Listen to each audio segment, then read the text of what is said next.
Hello students, मैं नीरज कुमार शर्मा और आप देख रहे हैं आप सबका फेवरेट चैनल वेब क्लासेस, जहां पर हम लोग आज आ गए हैं एक बहुत ही इंटरेस्टिंग टॉपिक लेकर सेल के बारे में या ईएमएफ ऑफ सेल के बारे में यहाँ पर डिस्कशन करेंगे। और साथ ही साथ सेल का इंटरनल रेजिस्टेंस कैसे निकालते हैं और किसी भी सर्किट के अंदर इंटरनल रेजिस्टेंस होता क्या है, किसी सेल का इंटरनल रेजिस्टेंस क्या होता है और एक्सटर्नल रेजिस्टेंस क्या होता है, और सेल का ईएमएफ यानी कि सेल का पोटेंशियल और टर्मिनल पोटेंशियल में क्या डिफरेंसेस है, ये सब मतलब डिटेल में हम लोग क्लियर करने वाले हैं। साथ ही साथ कुछ इंटरेस्टिंग न्यूमेरिकल्स मिलेंगे जो कि मज़ेदार बना देगा इस वीडियो को।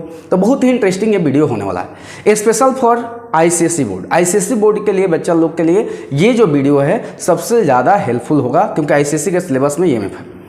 इसके अलावा सीबीएसई का भी अगर स्टूडेंट लोग देखता है तो बहुत अच्छा काम करता है, क्योंकि सीबीएसई में भी इसका कुछ कंसेप्ट के रिलेटेड कुछ ना कुछ उसका यूजेज होगा।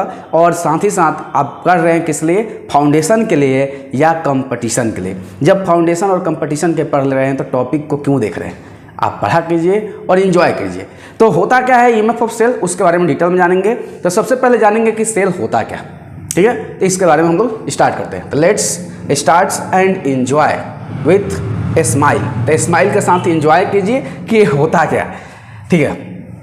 तो सेल को हम लोग बोलते हैं, सेल होता क्या है, तो सेल को हम लोग बोलते हैं कि सेल का एक ही काम होता है कि chemical energy changes into the electrical energy. ये केमिकल एनर्जी को इलेक्ट्रिकल एनर्जी में चेंज करता है या इलेक्ट्रिकल एनर्जी को केमिकल एनर्जी में चेंज करता है, दोनों ही काम करता है अगर देखा जाए। और सेल का एक सबसे बड़ा जो इम्पोर्टेंट जो यूजेज है, जिसके बारे में हम लोग थोड़ा सा चर्चा करने वाले हैं, और इस टॉपिक में बहुत मजा आने वाला है, इंटरेस्टिंग टॉपिक है। तो सेल का एक काम है कि सबसे पहला काम है क्या, chemical energy changes into the electrical energy. ये केमिकल एनर्जी को किस में बदलता है, तो इलेक्ट्रिकल एनर्जी में ये चेंज करता है। पहला सेल का यही काम है। या हम लोग ये बोल सकते हैं, इसको थोड़ा सा ऐसे लिख सकते हैं कि केमिकल एनर्जी, ठीक है, केमिकल एनर्जी, और यहाँ पर ऐसे एरो बना दो, केमिकल एनर्जी को ये इलेक्ट्रिकल एनर्जी में भी चेंज करेगा और इलेक्ट्रिकल एनर्जी को केमिकल एनर्जी में भी चेंज करेगा। यानी कि ये दोनों ही काम करता है, इलेक्ट्रिकल को केमिकल में और केमिकल को इलेक्ट्रिकल में। क्यों, क्योंकि जब चार्जिंग करोगे, जब सेल को चार्ज करते हो, तो जब सेल को चार्ज करते हो तो इलेक्ट्रिसिटी किस में चेंज होता है, केमिकल एनर्जी में। और जब उसको यूज करते हो तो केमिकल एनर्जी किस में चेंज होता है, इलेक्ट्रिकल एनर्जी में। तो सेल का क्या काम होता है, सेल आदमी बोलता है कि करंट देता है, तो सेल करंट नहीं होता है, आज डिटेल में हम लोग जानेंगे। सेल क्या करता है, maintenance a constant difference in potential between the two conductors या टू एंड्स ऑफ कंडक्टर, या बोल सकते हैं कि इलेक्ट्रोड्स या टर्मिनल। सेल का एक एक काम है। सेल क्या काम करता है, सर्किट में आप जब भी सेल लगाते हैं तो सेल का एक एक काम होता है पोटेंशियल डिफरेंस को क्रिएट करना। उस सर्किट में पोटेंशियल का डिफरेंस को क्रिएट करता है। सेल को हम लोग एक को हायर पोटेंशियल बोलते हैं, दूसरे को लोअर पोटेंशियल, या इसी को हम लोग पॉजिटिव टर्मिनल और इसको क्या बोलते हैं, नेगेटिव टर्मिनल बोलते हैं। ऐसे अभी तक तुम जान रहे हो कि पॉजिटिव टर्मिनल से करंट निकलता है और नेगेटिव टर्मिनल से इलेक्ट्रॉन निकलता है, लेकिन ओरिजिनल में क्या होता है इसके बारे में हम लोग थोड़ा जानेंगे कि, और जाने भी हैं पहले, कि इलेक्ट्रिक फील्ड बनाता है। क्या बनाता है, इलेक्ट्रिक फील्ड बनाता है। सेल का काम एक ही है कि पोटेंशियल डिफरेंस को मेंटेन करना, जबकि 100% ऐसा सेल है ही नहीं तो अगर पूरा 100% पोटेंशियल डिफरेंस को मेंटेन करेगा तो सेल कभी डिस्चार्ज ही नहीं होगा। तो डिस्चार्ज होता है, पोटेंशियल डिफरेंस को मेंटेन करने का कोशिश करता है, लेकिन एक समय के बाद पोटेंशियल डिफरेंस जीरो हो जाता है तो सर्किट में करंट फ्लो करना क्या करता है, बंद कर देता है। Current coming out from the positive terminal and electrons coming out from the क्या, नेगेटिव टर्मिनल। सेल में ज़्यादातर यही होता है और ये देखे भी हो। तो चलो हम थोड़ा सा और डिटेल में हम लोग थोड़ा सा देखते हैं सेल के बारे में। यही सेल है, ये सेल है। तो सेल में देखा जाए, जब ये सेल रखते हैं तो सेल में दो ठो टर्मिनल होता है, एक पॉजिटिव टर्मिनल और एक नेगेटिव टर्मिनल। तो एक पॉजिटिव टर्मिनल होता है और एक नेगेटिव टर्मिनल होता है। तो ये हो गया पॉजिटिव टर्मिनल जो कि दिया भी है, ये हो गया पॉजिटिव टर्मिनल। तो पॉजिटिव टर्मिनल, ये नेगेटिव टर्मिनल। अब एक बात आता है कि मोस्ट ऑफ बुक में जो देखोगे कि एक को कैथोड मानता है तो दूसरे को एनोड मानता है, एक को कैथोड तो दूसरे को एनोड।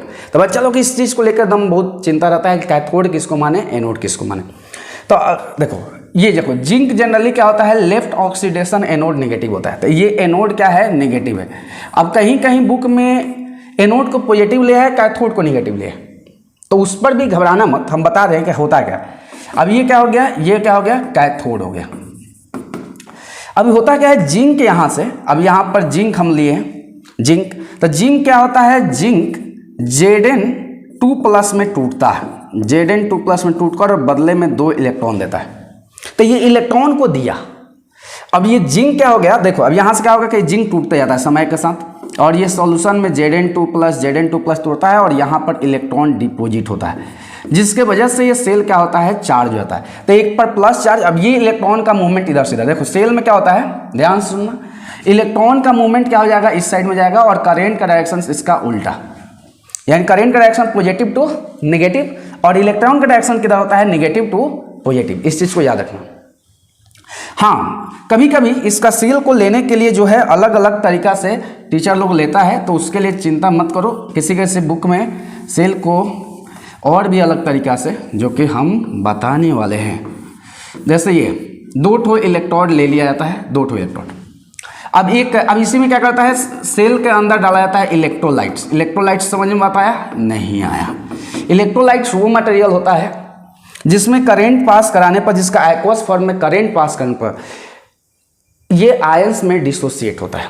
ये आयंस में क्या होता है, डिसोसिएट। जैसे कि इलेक्ट्रोलाइट्स कुछ भी ले सकते हो, जैसे कि हम यहाँ पर H2SO4 ले लें, H2SO4, तो H2SO4 का जब एक्वस फॉर्म हम लेंगे तो ये 2H+, ये सब केमिस्ट्री में पढ़ना है, और SO4 2- आयन में टूटेगा। तो इस पूरा सॉल्यूशन में 2H+, SO4 2- 2H+ और SO4 2- आयन ये होता है। और इसी आयन के डिपॉजिट होने के वजह से एक पर क्या हो जाएगा, प्लस वाला डिपॉजिट होगा और एक पर माइनस वाला, और यही डिपॉजिट होने के कारण से, डिपॉजिट होने की वजह से सेल क्या हो जाता है, चार्ज हो जाता है। आप क्या करते हो, जैसे ही इसको बैटरी से जोड़ते हो, जैसे ही इसे बैटरी को लेकर इसको जोड़ देते हो, तो जैसे ही इसको बैटरी से लेकर जोड़ते हो, यानी कि सेल से बाहर या करंट से, मान लो करंट यहाँ से दिया, तो करंट देने की वजह से आयन डिसोसिएट होगा, और ये आयन डिसोसिएट होकर डिपॉजिट होना स्टार्ट होगा। तो एक हो जाएगा पॉजिटिव चार्ज और दूसरा क्या हो जाएगा, नेगेटिव चार्ज, और ओवरऑल बैटरी क्या हो गया, चार्ज हो गया। देखो यहाँ 2 केस हुआ, एक हुआ चार्जिंग का केस एंड दूसरा हो गया डिस्चार्जिंग का। चार्जिंग कब, जब आप इसको करंट दिए तो ये आयन में डिसोसिएट होकर डिपॉजिट हुआ, that is called charging concept. यानी कि यहाँ पर क्या हुआ, इलेक्ट्रिकल एनर्जी किस में चेंज हुआ, केमिकल एनर्जी में। लेकिन जैसे ही ये चार्ज हो गया, इसको हटा दीजिए, और यहाँ पर एक ये देखो, ये क्या है, तो ये रेजिस्टर है। रेजिस्टर कुछ बहुत बड़ा चीज़ नहीं होता है। रेजिस्टर को लेकर, रेजिस्टर होता क्या है, रेजिस्टर कुछ नहीं, पंखा, टीवी, लाइट जो भी है वो लेकर लगा देने का। तो ये क्या है, रेजिस्टर है, ये एक रेजिस्टर है, तो रेजिस्टर को लेकर लगा दे। तो ये रेजिस्टर क्या है, बल्ब जलना स्टार्ट करेगा, क्योंकि यहाँ पर क्या होगा, केमिकल एनर्जी, फिर वो डिपॉजिट जो हुआ है लिबरेट होना स्टार्ट होगा। लिबरेट मतलब कि टूट कर निकलना स्टार्ट होगा, और इसके वजह से वो बैटरी क्या होता है, धीरे धीरे मतलब यूज होने लगता है, यानी पोटेंशियल डिफरेंस क्रिएट कर दिया। तो पोटेंशियल डिफरेंस क्रिएट होने की वजह से क्या हुआ, अब वो सर्किट के अंदर का इलेक्ट्रॉन को फ्लो कराना स्टार्ट, देखो ये भी बता दे रहे हैं, ये भी बताते हैं, ये सब देखो एक्चुअल में क्या होता है। जैसे ही सेल लगाते हो कोई चीज़ में, तो इस कंडक्टर के अंदर का जो फ्री इलेक्ट्रॉन होता है, इसके वजह से पोटेंशियल डिफरेंस क्रिएट होता है सेल की वजह से, और इलेक्ट्रॉन का मूवमेंट होना क्या हो जाता है, स्टार्ट हो जाता है, यानी कि इलेक्ट्रॉन मूवमेंट करना स्टार्ट कर देता है।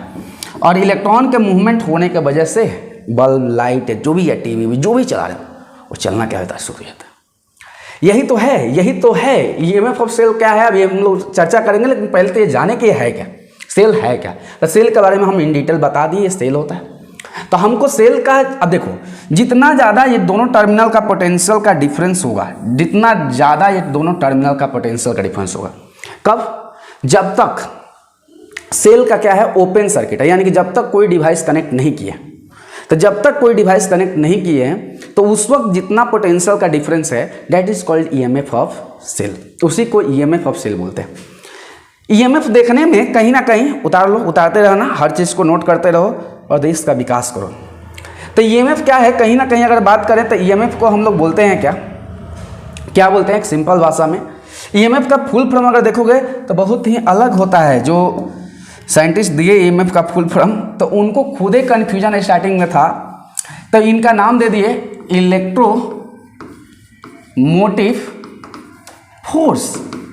अब देखो ये नाम जो दिया गया, ये दिया गया इलेक्ट्रोमोटिव फोर्स। अब इलेक्ट्रोमोटिव फोर्स नाम दिया गया, लगा कि मतलब ये है पोटेंशियल एक्चुअल में सेल। लेकिन जब सेल पहले करंट देता था तो साइंटिस्ट लोग को हमेशा ये कन्फ्यूजन होता था कि आखिर सेल में करंट, सेल लगाने से किसी सर्किट का बल्ब या फैन ये चल रहा है तो कहीं ना कहीं से कहीं कुछ फोर्स लग रहा है इलेक्ट्रॉन पर, और इलेक्ट्रॉन पर फोर्स लगने की वजह से ही इलेक्ट्रॉन का मूवमेंट हो रहा है, जिसकी वजह से सर्किट में करंट मिल रहा है। इसीलिए जो पहले साइंटिस्ट को नाम दिए इलेक्ट्रोमोटिव फोर्स दिए, लेकिन बाद में जब मालूम चला कि एक्चुअल में फोर्स नहीं, ये क्या है, पोटेंशियल का डिफरेंस है, यानी कि ये पोटेंशियल ऑफ सेल है, पोटेंशियल ऑफ सेल, यानी पोटेंशियल ऑफ सेल को ही हम लोग क्या बोलते हैं, ईएमएफ ऑफ सेल। तो इसीलिए अगर आपको कभी भी इसका यूनिट पूछे तो यूनिट पर ज़्यादा घबराना नहीं है कि यूनिट कुछ नया चीज़ होगा, नहीं। यूनिट इसका क्या होगा, नॉर्मल जो वोल्ट होता है पोटेंशियल का वही होगा, वोल्ट ही होगा। वोल्ट जो रहते हैं पोटेंशियल मापते हैं वही वोल्ट, ठीक है, वोल्ट ही होता है। अब ये होता क्या है, तो देखो इसका 2-3 डिफिनेशन है, तो हम एक सिंपल ये डिफिनेशन, वर्क डन, अब इसमें क्या है, work done by cell during flow of per unit charge in a circuit, और the potential difference it's terminal when the क्या टर्मिनल्स आर कनेक्टेड एक्सटर्नली। या मतलब कि वर्क डन बाय, मतलब कि एक सेल को, मतलब एक टर्मिनल से दूसरा टर्मिनल में इलेक्ट्रॉन को जाने में कितना वर्क हुआ, वर्क बाय टेस्ट चार्ज को हम क्या बोलेंगे, पोटेंशियल का डिफरेंस। हम ये सिंपल बात बोल रहे हैं, मत याद करो, ये याद करो कि जब तक सेल का सर्किट ओपन हो, ओपन मतलब क्या है, जैसे हम यहाँ पर एक की लगा दें और इसको क्या है, जैसे देखो हम फिर से बनाते हैं सेल, फिर से बनाएंगे, मेरा काम है बनाना सेल, ठीक है। तो अब सेल बनाते हो तो नहीं, अब यहाँ पर एक लगा दिया की, तो की अगर मान लो कि ओपन होगा, ओपन का मतलब क्या है, सर्किट टूटा हुआ है, ओपन का मतलब ऐसा है कि सर्किट टूटा हुआ है, लो चलो ये टूटा हुआ है, तो टूटा हुआ है तो बल्ब जल नहीं रहा, कुछ नहीं, तो उस केस में इसका दोनों एंड का पोटेंशियल का डिफरेंस जो होगा that is called EMF of cell, उसी को ईएमएफ ऑफ सेल बोलेंगे। अब बात आता है, कभी कभी क्वेश्चन ये पूछता है कि सेल के अंदर आखिर केमिकल एनर्जी या केमिकल एनर्जी इलेक्ट्रिकल एनर्जी में चेंज क्यों हो रहा है, तो उसके लिए बोला जाता है, इसमें होता है रेडॉक्स रिएक्शन। अगर इन डिटेल अगर जानोगे तो रेडॉक्स रिएक्शन मतलब वही कि जिसमें ऑक्सीडेशन भी हो और रिडक्शन भी हो। तो ऑक्सीडेशन और रिडक्शन जिसमें दोनों पार्ट हो। जनरली एनोड पर क्या होता है, ऑक्सीडेशन होता है, और इस पर क्या होता है, रिडक्शन होता है। ये केमिस्ट्री में आगे जाकर हायर क्लास में पढ़ोगे तो एक पर ऑक्सीडेशन हुआ, एक पर क्या हुआ, रिडक्शन। क्यों हुआ ऑक्सीडेशन, देखो अब बता रहे थे अभी, Zn टूटा किसमें बदला, Zn2+ और बदले में 2 इलेक्ट्रॉन निकला, तो ये क्या हुआ, यहाँ से यहाँ जाने पर चार्ज बढ़ा हुआ है, तो इसका क्या हुआ है, ऑक्सीडेशन, चार्ज बढ़ा ऑक्सीडेशन, और इसका क्या होता है, रिडक्शन। तो ऑक्सीडेशन और रिडक्शन के वजह से यहाँ पर एक प्रोसेस होता है जिससे होता है एक्सोथर्मिक प्रोसेस होने के वजह से ये सेल में से एक्सोथर्मिक प्रोसेस क्या होता है, जहाँ पर हीट रिलीज हो, एनर्जी रिलीज हो, तो इसीलिए सेल हमेशा एनर्जी देता है, एनर्जी रिलीज करता है। तो ये चीज़ अगर आप बोले कि उस सेल का ईएमएफ क्या होगा, तो सेल का ईएमएफ निकालने का 2 तरीका है कि आप सेल को सर्किट को ओपन रखिए और उस केस में दोनों का टर्मिनल का पोटेंशियल का डिफरेंस निकाल लीजिए, जो भी डिफरेंस आएगा that is called EMF of cell. या वर्क डन बाय क्या होगा, work done by cell during the flow of per unit charge in a circuit, मतलब कितना, अगर सर्किट में कितना करंट पर यूनिट वर्क कितना कर रहा है that is called work done by charge, कितना उस चार्ज द्वारा वर्क हुआ, बाय टेस्ट चार्ज को ही क्या बोलेंगे, पोटेंशियल। जैसे नॉर्मल पोटेंशियल का डिफिनेशन था, टेस्ट चार्ज क्या होता है, वेरी स्मॉल पॉजिटिव चार्ज। तो इस पर ज़्यादा ध्यान नहीं देना क्या, चलो हम और थोड़ा सा बताते हैं और अच्छा से समझाएंगे, बहुत अच्छा समझाएंगे, कोशिश करेंगे कि पूरा याद आ जाए। हम कोशिश क्या मतलब हम समझाइए भेजेंगे अगर अच्छा समझो। ये कैसा क्वांटिटी है, ईएमएफ कैसा क्वांटिटी है, तो स्केलर क्वांटिटी है, स्केलर क्वांटिटी, क्योंकि पोटेंशियल भी स्केलर होता है। देखो नॉर्मली समझ सकते हो वर्क क्या है, तो वर्क है स्केलर क्वांटिटी सर, ठीक है, वर्क भी स्केलर हो गया, और साथ ही साथ क्या स्केलर हुआ, तो चार्ज भी स्केलर हो गया, तो दोनों वजह से ईएमएफ पे क्या मिला, स्केलर। अब देखो कभी कभी सिंबल को लेकर दिक्कत होता है कि ये ई लिखा हुआ है, ऐसे भी सिंबल लिखा था, ऐसे भी लिखा आता है, ऐसे भी लिखा आता है। अभी कोई इसको अपसाइलेंट बोल देता है, अपसाइलेंट लिखा जाता है, अपसाइलेंट पढ़ा जाता है अपसाइलेंट, या ई कैपिटल ई। तो जो भी लेना है सिंबल ले लो, सिंबल के लिए नहीं ज़्यादा टेंशन लेंगे, नहीं सर मेरा बुक में ये जो लेना है ले लो, इंजॉय करो लेकर, ठीक है। अब देखो आगे बढ़ो, और बात यूनिट क्या हो जाएगा, वोल्ट हो जाएगा, बता दिए, नॉर्मल चीज, ये सब पे ज़्यादा फोकस नहीं। When a cell in a close circuit, अगर मान लो कि क्लोज सर्किट हो तो the potential difference between the electrodes of the cell is known as the its terminal voltage. अब टर्मिनल वोल्टेज क्या है, अब यही बोले कि सेल का और टर्मिनल वोल्टेज का भी हम दोनों का अंतर बताते हैं। अब देखो होता क्या है, जब तक ये ओपन था, जब तक ये सर्किट ओपन था, तो जब तक ये ओपन था तो इस ओपन मतलब कि कोई चीज़ लगा नहीं था, रजिस्टर से कुछ नहीं, तो इस दोनों का टर्मिनल का डिफरेंस, टर्मिनल का पोटेंशियल का डिफरेंस को हम लोग क्या बोल रहे थे, ईएमएफ ऑफ सेल बोल रहे थे। अब यानी कोई भी पोटेंशियल उसका यूज नहीं हो रहा था, लेकिन जैसे ही ये क्लोज हुआ, मतलब कि एक रजिस्टर आया, तो इस रजिस्टर के क्रॉस सेक्शन एरिया के एलोंग, इस रजिस्टर के क्रॉस सेक्शन एरिया का पोटेंशियल का डिफरेंस को हम लोग क्या बोलते हैं, टर्मिनल पोटेंशियल डिफरेंस। बहुत ही आसान है। अगर मान लो कि तुम यहाँ पर एक कुछ भी लगा दो, बल्ब लगा दो, अब बल्ब लगा दो एक सर्किट में, ऐसे लिया एक सुंदर सा सर्किट, सुंदर और सुशील सर्किट लेकर, जो भी है ऐसे ले लिया, एक पंखा लगा दिया, ऐसे एक सेल लगा दी, तो इस दोनों का, इसका इंड का पोटेंशियल और इसका इंड का, यानी कि इसको खुद का, मतलब दो इंड का, मतलब मान लो कि ये ए नाम, बी नाम और सी नाम, ठीक है, तो ये वाला जो पोटेंशियल का डिफरेंस होगा ए और बी का, तो इसको टर्मिनल पोटेंशियल डिफरेंस, टर्मिनल। और इसके वजह से जो रेजिस्टेंस क्रिएट हो रहा है उसको बोलते हैं एक्सटर्नल रेजिस्टेंस। एक्सटर्नल रेजिस्टेंस क्या होगा, इसके वजह से जो रेजिस्टेंस क्रिएट हो रहा है, क्योंकि हर डिवाइस का रेजिस्टेंस या इसके अलोंग का पोटेंशियल का जो डिफरेंस होगा, ये पोटेंशियल को हम लोग क्या बोलते हैं, इस पोटेंशियल को हम लोग क्या बोलेंगे, टर्मिनल पोटेंशियल। ये टर्मिनल पोटेंशियल है। और इसके अलोंग का जो रेजिस्टेंस होगा उसको बोला जाएगा क्या, एक्सटर्नल रेजिस्टेंस। और बात समझो, एक आता है इंटरनल रेजिस्टेंस। इंटरनल रेजिस्टेंस क्या होता है, देखो जैसे कि मान लो कि यहाँ पर H2SO4 लिए हो हाँ से, तो ये 2H प्लस आयन में, 2H प्लस आयन एक जगह SO4 2 minus 2H plus ion, SO4 2 minus 2H plus ion और SO4 2 माइनस। अब देखो बच्चा लोग थोड़ा समझो, तुमको लगता है कि ये एक आध ठो है, एक आध ठो नहीं है। मोल में, नंबर ऑफ मोल्स में, नंबर ऑफ मोल्स वर्ड सुने हो, नंबर ऑफ मोल्स का मतलब होता है कि 1 मोल इक्वल टू होता है 6.022 इंटू 10⁻23 आयंस, मॉलिक्यूल्स, पार्टिकल्स। तुमको लग रहा है कि इतना ही है, नहीं, बहुत ज़्यादा आयंस है, बहुत ज़्यादा। और उतना आयंस होने के वजह से जब वो आयन मूवमेंट करता है, जब करंट देता है, तो इधर से इधर जो मूवमेंट कर रहा है, देखो सेल में इंटरनली क्या होता है, थोड़ा सा ही सब कंसेप्ट बहुत लॉजिकल कंसेप्ट है ना, कि देखो करंट अंदर में देखो तो उल्टा होता है, ये किधर से किधर जाता है, नेगेटिव से पॉजिटिव इलेक्ट्रॉन जाता है, नेगेटिव से पॉजिटिव ये। लेकिन ओरिजिनल में देखा जाए तो पॉजिटिव से कहाँ जाना चाहिए, बाहर में कैसा दिखाई देता है, पॉजिटिव से नेगेटिव जा रहा है करंट का वैल्यू। और उल्टा देखो, ये देखो यहाँ पर इलेक्ट्रॉन कैसे जाएगा, तो उल्टा जाता है, ये जाता है नेगेटिव से पॉजिटिव करंट। सर्किट कैसे कंप्लीट होगा, ऐसे जब जाएगा कंप्लीट होगा तब जाकर बल्ब जलेगा, बिना सर्किट कंप्लीट हुए बल्ब कैसे। मान लो कि यहाँ से यहाँ करंट गया तो इधर सर्किट कंप्लीट, ठीक है। तो इस बात को याद रखो, इधर पॉजिटिव से नेगेटिव करंट गया तो इधर किधर से किधर जाता है, नेगेटिव से पॉजिटिव। अभी बोलोगे सर ऐसे कैसे हो सकता है, इंटरनली यही होता है, ये कंसेप्ट है, इसको बात को याद रखो। ये सेल के अंदर कुछ इंटरनली, अब ये देखो ये आयंस में होता है, ये आध आयंस नहीं होता है, बहुत सारा नंबर ऑफ इलेक्ट्रॉन्स आयंस होता है, मोल्स में होता है। तब समझो कि 10 मोल्स लिया तो 10⁻23, और उसके कोलिजन के वजह से, आयंस के कोलिजन्स के वजह से रेजिस्टेंस क्या है, जो कोलिजन्स हुआ तो उसके वजह से रेजिस्टेंस प्रोड्यूस हुआ। एक्सटर्नल रेजिस्टेंस कैसे प्रोड्यूस होता था, अगर किसी कंडक्टर में करंट फ्लो करता था तो करंट फ्लो होने की वजह से वो आयंस क्या करता था, इलेक्ट्रॉन क्या करता था, पार्टिकल के साथ, मॉलिक्यूल्स के साथ, एटम के साथ टकराता था, जिसकी वजह से रेजिस्टेंस। यहाँ पर ही खुद आयंस में कोलिजन्स हो रहा है, तो कोलिजन्स होने की वजह से इंटरनली सेल के अंदर ऐसा हो रहा है, तो that is called internal resistance. इसको हम लोग बोलते हैं इंटरनल रेजिस्टेंस। अब इंटरनल रेजिस्टेंस को जनरली हम देखा जाए तो स्मॉल आर द्वारा डिनोट करते हैं, किसके द्वारा, स्मॉल आर द्वारा। और एक्सटर्नल रेजिस्टेंस को कैपिटल आर द्वारा डिनोट करते हैं। इंटरनल को स्मॉल आर और एक्सटर्नल रेजिस्टेंस को कैपिटल आर। ये क्या है, external resistance.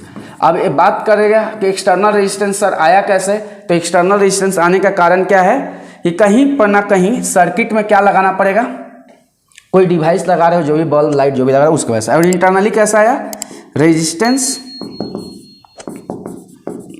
Inside the cell. अब कैसे प्रोड्यूस हुआ? Producers due to collisions of ions की वजह से। ठीक है, तो और हम लोग आगे बढ़ते हैं, थोड़ा सा और डिटेल में स्टडी करेंगे। डिटेल में स्टडी करना जरूरी है। तो चलो हम लोग थोड़ा रिलेशन देख लेते हैं, relation between the EMF and terminal voltage of the cell. यानी किसी भी सेल का अगर हम लोग रिलेशंस को निकालेंगे, रिलेशंस को हम लोग निकालते हैं तो देखते हैं। अब एक बात समझो, कभी भी सर्किट बनाते हो तो सेल में एक चीज़ हमेशा होगा, क्या चीज़? Internal resistance. और ये कैसे मालूम चला गया? देखा गया कि सेल का मतलब 8 वोल्ट का सेल है, जब उसको यूज करने गया तो उसके वजह से देखा कि मत 6 ही वोल्ट मिल रहा है।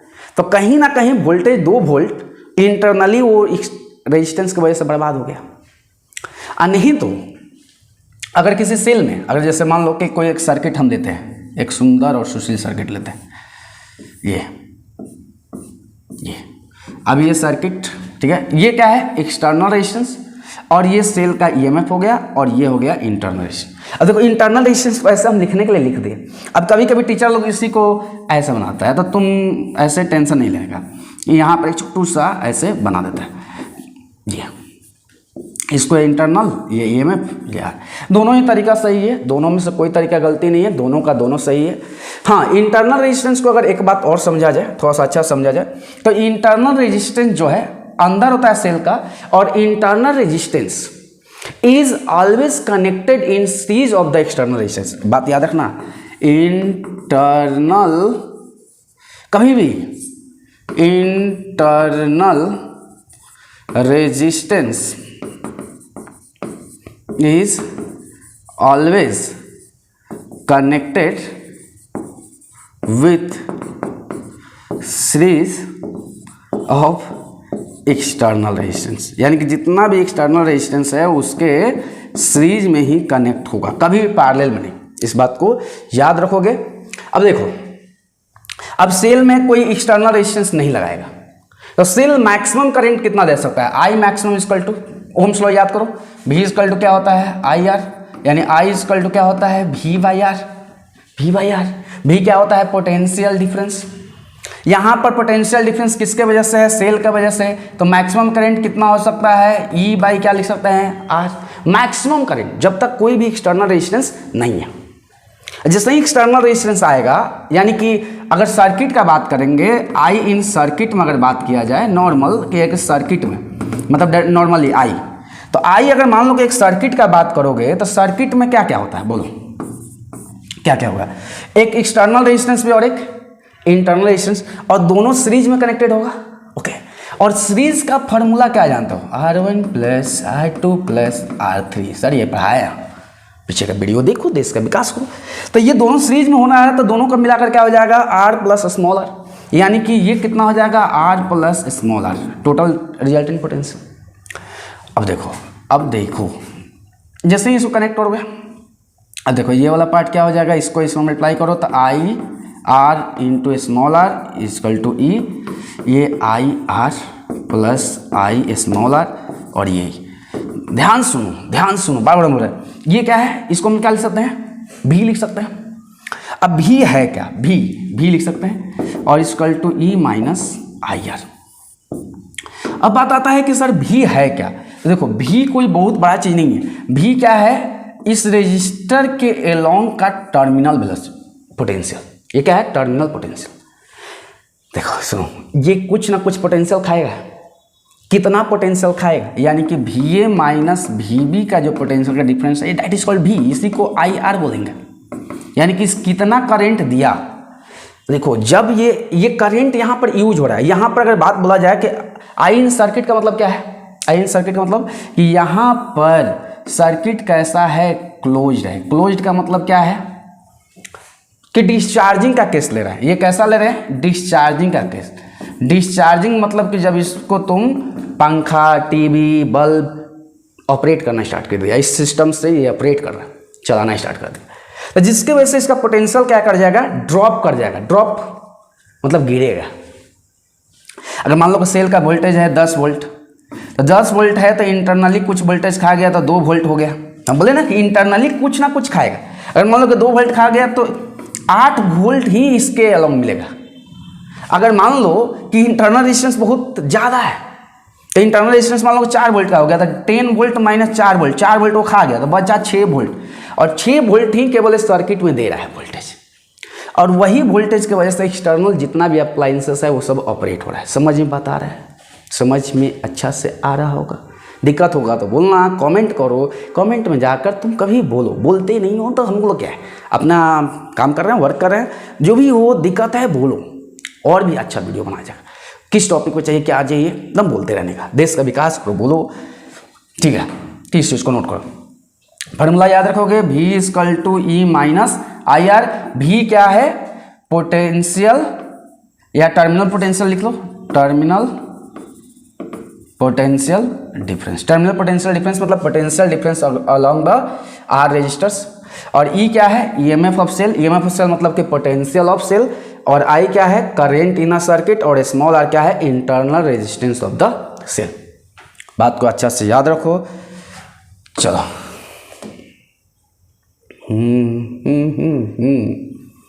तो समझा जाए। अगर डिस्चार्जिंग होगा तो डिस्चार्जिंग के केस में, ओके चार्जिंग के केस में, सॉरी ये तो डिस्चार्जिंग वाला तो हम बता दिए थे, डिस्चार्जिंग वाला V equal to E minus I R. और अगर चार्जिंग हो रहा तो चार्जिंग होगा तो पोटेंशियल क्या होगा? बढ़ेगा, तो ये फॉर्मूला क्या हो जाएगा? प्लस हो जाएगा। ये धीरे धीरे बैटरी क्या होगा? चार्ज होगा ना, तो पोटेंशियल उसका EMF क्या होता जाएगा? बढ़ते जाएगा, बढ़ते जाएगा, बढ़ते जाएगा। Potential difference across the end. ठीक है, ये सब तो कर दिए हैं कि आई आर को इंटरनल रेजिस्टेंस बोलते हैं, ई को EMF ऑफ सेल बोलते हैं, और टर्मिनल पोटेंशियल बोलते हैं। एक बात और याद रखोगे, अगर if V is greater than E, अगर V is greater than E हो, या इसका एक केस और दे दें, क्या चीज़ यहाँ बोला है कि V का वैल्यू, V मतलब क्या हो गया? Terminal potential. टर्मिनल पोटेंशियल का अगर वैल्यू, टर्मिनल पोटेंशियल का वैल्यू अगर EMF ऑफ सेल से ज़्यादा हो तो ये कब हो सकता है? वेनली when the cell is charging, मतलब जब सेल चार्ज हो रहा हो by passing of the current, तब ना उसका टर्मिनल, देखो बात समझो, जब सेल यूज होगा तो जब सेल यूज होगा तो EMF उसका ड्रॉप करेगा ना, धीरे धीरे वोल्टेज घटेगा ना। लेकिन जब चार्ज करोगे तो उसका E का वैल्यू क्या होगा? धीरे धीरे धीरे धीरे वोल्टेज क्या होता जाएगा? बढ़ते जाएगा। तो तब जाकर ये V बढ़ेगा, यानी चार्जिंग केस में। डिस्चार्जिंग केस में, डिस्चार्जिंग केस में हमेशा जो V का वैल्यू है वो E से क्या होना चाहिए? कम। ये डिस्चार्जिंग का केस हो गया। ये डिस्चार्जिंग यानी कि सेल अपना यूज कर रहा है, करंट को डिस्चार्ज कर रहा है, तो डिस्चार्जिंग के केस में ये हो जाए। और बात समझा जाए तो चलो फाइनली एक सुंदर और सुशील क्वेश्चन आ गया। तो क्वेश्चन जब भी है क्या करो, पहले वीडियो को पॉज करो, खुद से ट्राई करो, 5 मिनट 10 मिनट ट्राई करो, उसके बाद बनाओ। ये ना कि आंसर का सॉल्यूशन का इंतजार करो, तब जाकर मजा आएगा। चलो तो फोड़ते हैं क्वेश्चन। बहुत ही सिंपल क्वेश्चन। क्या दिया है कि a cell supplies a current, supply of current 2 ampere, 2 ampere current दे रहा है। When it is connected to a 5 ohm resistor, जब इसको 5 ओम रजिस्टर से कनेक्ट किया गया, okay, and supplies a current of the 1.2 ampere if it is connected to a 9 ohm resistors. मजेदार question है। Find the EMF and the internal resistance. अब देखो यहाँ 2 कंडीशन दिया, 2 कंडीशंस। पहला कंडीशन क्या बोला कि एक सेल है जो 2 एम्पियर का करंट दे रहा है, कब? जब इसको 5 ओम का रजिस्टर, देखो जैसे मान लो कि सर्किट है, सर्किट में एक्सटर्नल रेजिस्टेंस, ठीक है, सेल का तुम चाहो तो इंटरनल रेजिस्टेंस को ऐसे लिखना चाहते हो ऐसे लिख लो, और क्या मेरा क्या जाता है, ठीक है। तो इंटरनल रेजिस्टेंस स्मॉल r हो गया, ये कैपिटल R, और ये सर्किट था, ओके। एक बार बोल रहा है कि अब इसके वजह से हम रिलेशन से पढ़े थे, याद करो रिलेशंस क्या पढ़े थे? V equal to E minus I R पढ़े थे।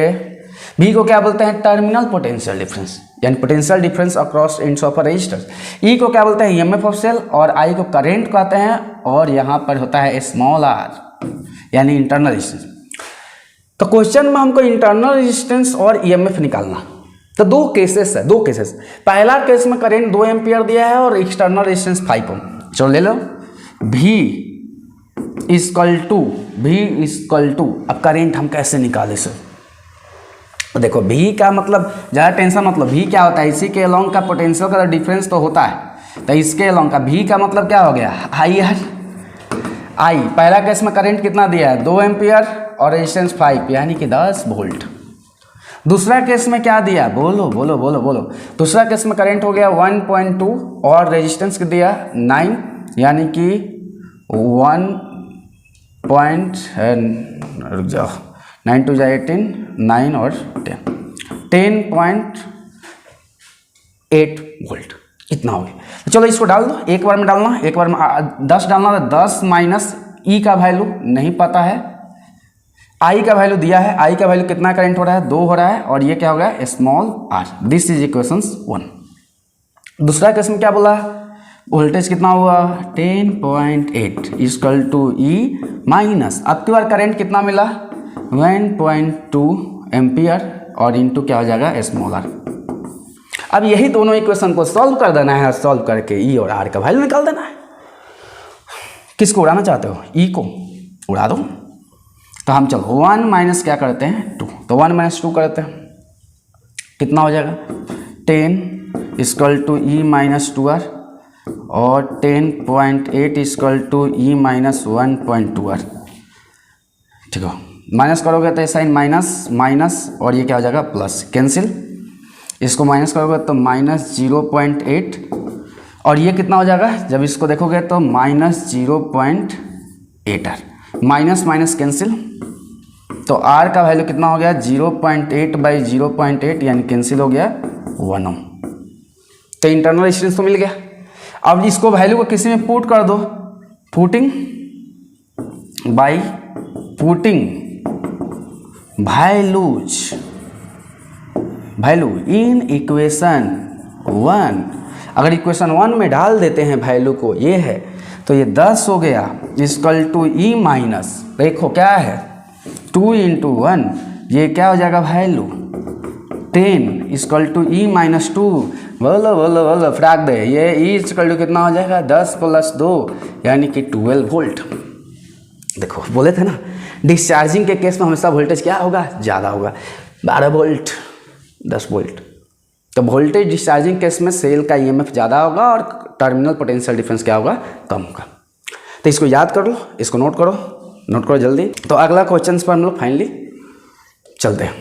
तो अगला क्वेश्चन आ गया, पहले हम बोले ना बार बार पहले वीडियो को पॉज करके अच्छा से ट्राई करो, खुद से ट्राई करो, बहुत ज़रूरी है खुद से ट्राई।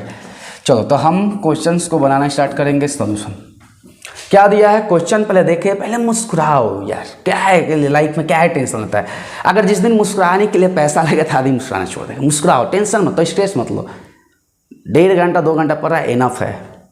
ठीक है, तो ये क्या हो जाएगा a cell of the EMF 1.5 volt, ठीक है, इंटरनल रेजिस्टेंस 1 ओम।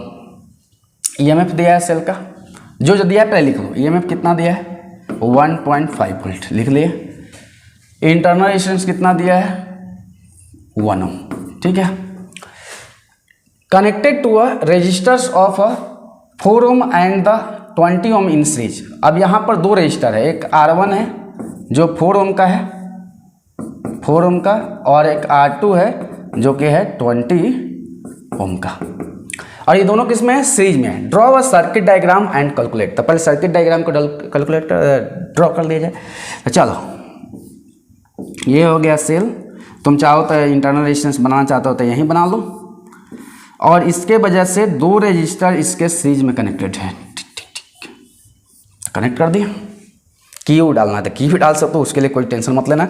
चलो तो ये वोल्टेज दिया है कितना 1.5 वोल्ट, इंटरनल रेजिस्टेंस कितना दिया है 1 ओम, और ये कितना दिया है 4 ओम, और ये दिया है 20 ओम। ठीक है, यहाँ तक दिक्कत है तो बोलो, यहाँ तक दिक्कत मतलब बोलना मतलब कमेंट करना क्या हो रहा है। ओके, तो अब ये मिल गया। अब हमको क्वेश्चन में पहला पूछा क्या है, potential difference in the circuit, current in the circuit. तो करेंट इन सर्किट कैसे बताना है, तो पहले तो इक्विवेलेंट रेजिस्टेंस निकालो, आर इक्विवेलेंट कितना हो जाएगा। अब बोलो ये सब किस में है सीरीज में, तीनों 1 2 3, तो जोड़ दो 5 + 20 + 1, 5 नहीं 4 प्लस 20 + 1 25 ओम। इक्विवेलेंट मिल गया। अब ईएमएफ देखो, हम कंसेप्ट से बार बार हम चाहते हैं ना कि कंसेप्ट से बनाओ, तुम ऐसा नहीं कि क्वेश्चंस को फार्मूला रट्टा मार के कितना रटोगे यार, कितना रटोगे। तुम्हारे 12th पढ़ते पढ़ते 2-3 हज़ार फार्मूला केवल फिजिक्स में होगा, कितना रटोगे। कंसेप्ट सीखो, इक्विवेलेंट निकाल दिए, ठीक है। अब करंट चाहिए तो Ohm's law V equal to I R, हम एक फार्मूला याद रखे हैं, V equal to I R, तुम भी एक ही याद रखो। तो I इक्वल टू क्या हो जाएगा, V बाई आर। तो V बाई आर, V मतलब क्या है कि ईएमएफ का बात बोल रहा है, तो ईएमएफ बाई, तो ईएमएफ बाई रेजिस्टेंस कितना हो गया, आर इक्विवेलेंट। तो ईएमएफ कितना दिया है, ईएमएफ कितना दिया है 1.5 वोल्ट, यही दिया ना, ठीक है। बाई हो जाएगा 25, ठीक है। तो यहाँ पर लेकर काटा जाए, तो काटा जाए, ये काटोगे, पॉइंट है तो हटा लो, ये 10 कर दो। 5 से 3 टाइम में और 5 से 5 टाइम में, ठीक है। फिर यहाँ पर कितना हो जाएगा, इसको और काटोगे तो ये कितना हो जाएगा, ये कितना हो जाएगा 0.6/10 यानी 0.06 एम्पियर। देखो आसान है, बहुत ही आसान है। क्या है 1.5 वोल्ट बाई 25, ये तो निकाले हैं। तो 1.5, तो इसको पॉइंट हटाएं तो नीचे एक 10 आया, 5 से काटे 3 टाइम में, 5 से 5 टाइम में, तो अब ये 3 को काटना है, 3 कैसे काटेगा, तो काट दिए 0.6, एक जीरो लेकर काट देने का पॉइंट लेकर बस, और 10 से डिवाइड किया तो एक पॉइंट और इधर चला जाएगा, तो इतना एम्पियर। तो हमको करंट तो मिल गया, पहला तो चीज़ हम निकाल लिए कि करंट इन द सर्किट कितना होगा। तो आई का वैल्यू तो निकल गया 0.06 ampere. Potential difference across each resistor. अब ईच रजिस्टर में एक बात दिमाग में डालना है, अब ये मत निकाल देना, ये वाला इंटरनल रेजिस्टेंस इसका पहले ही से दिया है 1.5 वोल्ट, ये दोनों का निकालना है। तो चलो नाम देना है तो नाम दे दो, रमेश सुरेश नाम दे दो, ABC। तो एक बार इसके अलोंग पोटेंशियल का डिफरेंस कैसे निकलेगा, सोचो। Ohm's law V equal to I R, तब V equal to I R, तो R लिख लिए। अब इसमें करंट कितना मिला सर्किट में, सर हमको करंट तो मिल गया 0.06 एम्पियर का करंट। तो I का वैल्यू 0.06 इंटू इसका रेजिस्टेंस कितना है 4। जब मल्टीप्लाई कर दोगे तो कितना हो जाएगा, मल्टीप्लाई करो तो हो जाएगा 0.24 वोल्ट, 6 4 24। उसी तरह दूसरा का कितना हो जाएगा, दूसरा का अगर हम निकाले, दूसरा का यानी potential difference along the B minus C, यानी कि इसके अलोंग पोटेंशियल डिफरेंस। देखो इसको तुम V1 V2 भी लिख सकते हो, लेकिन हम तुमको बोलेंगे बार बार फील लो, करंट इधर से इधर फ्लो कर रहा है तो क्लियर बात है इसका पोटेंशियल हायर होगा और इसका लोअर होगा। तो ऐसे निकाल, आइए 0.06 इंटू कितना रेजिस्टेंस दिया है 20, तो कर दोगे इंटू करो 6 2 जा 12 मतलब कि 1.62 जा ना, 6 2 जा 12, ठीक है।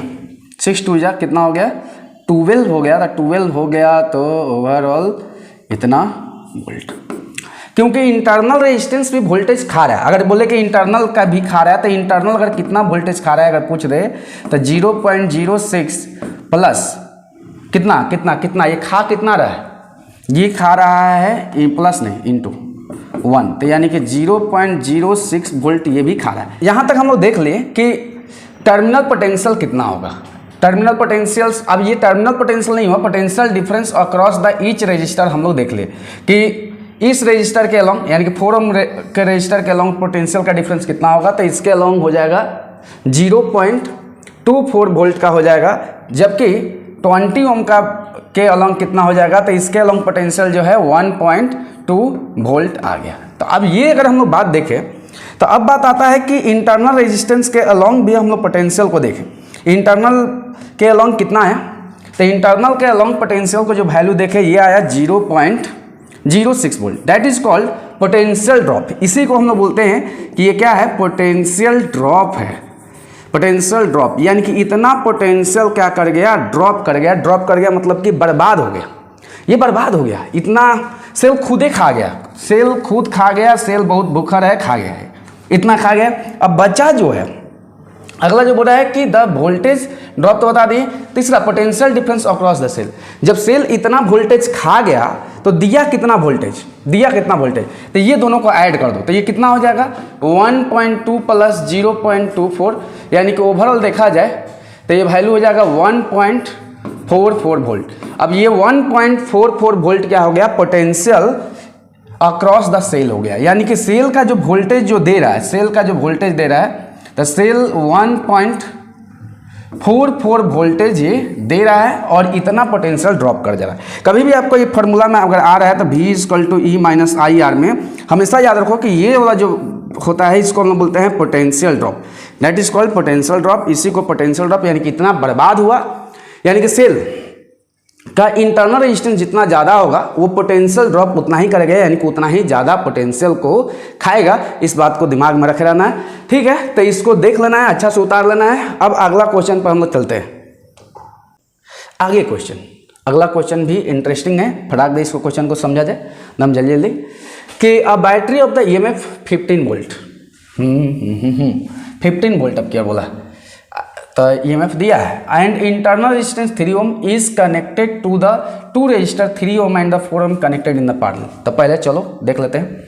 यहाँ पर एक बैटरी दिया, ठीक है, बैटरी का इंटरनल रेजिस्टेंस तुम बना लेना सुंदर और सुशील, और यहाँ पर 2 रजिस्टर दिया और दोनों रजिस्टर किस में कनेक्ट किया गया है, पैरेलल में, ठीक है। एक 3 ओम का है और एक 6 ओम का, और एक बैटरी है जिसका इंटरनल रेजिस्टेंस दिया है और इसका EMF भी दिया है 15 वोल्ट। ओके, तो क्वेश्चन में बोला है कि find the current through the battery. अब बैटरी से करंट कितना निकलेगा, तो टोटल बैटरी कितना करंट देगा देख लो। अब देखो बैटरी का टोटल करंट अगर हम बोले तो पहले R इक्विवेलेंट निकाला जाए, तो R इक्विवेलेंट कितना हो जाएगा, ये दोनों तो सर पैरेलल में है, तो पैरेलल के लिए 2 रजिस्टर के लिए हमने क्या बताया, RP = R1 × R2 और नीचे भी R1 + R2। तो 2 रजिस्टर, ये कितना हो गया 3 × 6 3 + 6, ये कितना हो जाएगा 18/9 18/9 यानी कि 2 ओम। ओके, अब ये 2 ओम इसके साथ किस में है, सीरीज में कनेक्टेड है, तो 2 ओम + 3 ओम यानी कि टोटल इक्विवेलेंट कितना हो जाएगा 5 ओम। जिसके वजह से करंट कितना मिला, I = EMF/R इक्विवेलेंट। हमेशा ये याद रखो, R इक्विवेलेंट बस। EMF कितना है 15 वोल्ट बाई 5, यानी करंट कितना मिलेगा सर्किट में 3 एम्पियर का करंट मिलेगा। बहुत ही सिंपल क्वेश्चन है। अगला, potential difference between the terminal of the battery. अब potential difference between the terminal of the battery, तो टर्मिनल ऑफ द केवल इंटरनल खाएगा, इंटरनल कितना खाएगा, देखो करंट पहले निकला कितना 3 एम्पियर का, तो इंटरनल कितना खाएगा बोलो, इंटरनली कितना खाएगा, इंटरनली अगर खाएगा तो IR = तो I का वैल्यू कितना है 3 × 3 यानी 9 वोल्ट का ये खा गया। 9 वोल्ट, तो 9 वोल्ट ये खा गया, तो 9 वोल्ट ये खुद खा गया, तो बचा कितना V = E - IR, यानी कि E का वैल्यू कितना है 15 - 9 यानी कि 6 वोल्ट। 6 वोल्ट का potential difference the terminal of the battery ये हो जाएगा, क्योंकि खुद खा गया 9 वोल्ट, भूखा आदमी प्यासा आदमी खा गया। फिर उसके बाद बोला था current in the 3 ohm resistor. Okay, current in the 3 ohm resistors, बोलो तो करेंट कब मिलेगा, जब इसके अलोंग का हमको पोटेंशियल का डिफरेंस मिल जाए, किसी ना किसी हाल में अगर इसके अलोंग का पोटेंशियल का डिफरेंस मिल जाए तो करंट मिल जाएगा। तो बोलो क्या हुआ, टोटल बैटरी कितना है 15 वोल्ट का, ये खुद में खा गया कितना वोल्ट, खुद में कितना खा गया, तो 9 वोल्ट खा गया, 9 वोल्टेज खाया तो बचा कितना 6 वोल्ट, और 6 वोल्ट ही इसी के अलोंग का है, और दोनों पैरेलल में कनेक्टेड है, तो पैरेलल में पोटेंशियल क्या होता है, सेम होता है।